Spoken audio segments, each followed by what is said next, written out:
ჩვენ თუ სწორად ვიმოქმედებთ, აბსოლუტურად შესაძლებელი, აბსოლუტურად რეალისტურია, რომ დიდი ქალაქები გამოგვლიჯოთ. და რომ დავამარცხებთ, მერე დაიწყონ შედეგების გადაკეთება.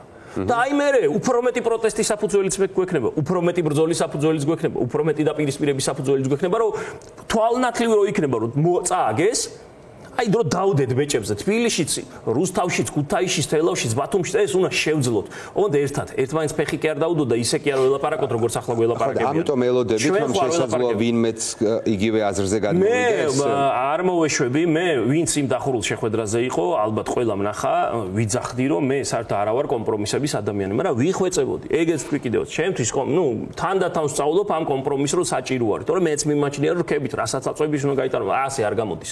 კომპრომისი გჭირდება და ვიხვეწებოდი, რომ მოდი ერთმანეთს დაველაპარაკოთ. მოდი ერთმანეთისკენ აბიჯები გადავდგოთ, მაგრამ ის რომ ამ ბოიკოტი ან არაფერი, ეს არ არის არც კომპრომისი, ეს არ არის არც სტრატეგია და არაფერი. ფეხების ბაკუნი არა.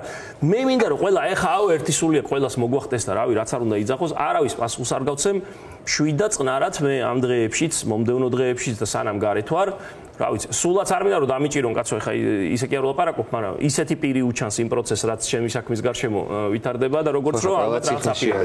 ხო, სანამ აქ ვარ, მე ვეცდები დავარწმუნო, იმიტომ რომ მე მჯერა, რომ ჩვენ რომ სწორ პროცესს შევქმნით, აუცილებლად სწორ პროცესს შევქმნით, ჩვენ ვაპირებთ არჩევნო შეხვედრებზე სიარულს. რა თქმა უნდა, იქ ვიღაცებს მოგვიქცევენ, იქნება გაწევა, გამოწვევა. ამ ამბავში მივდივარ მე.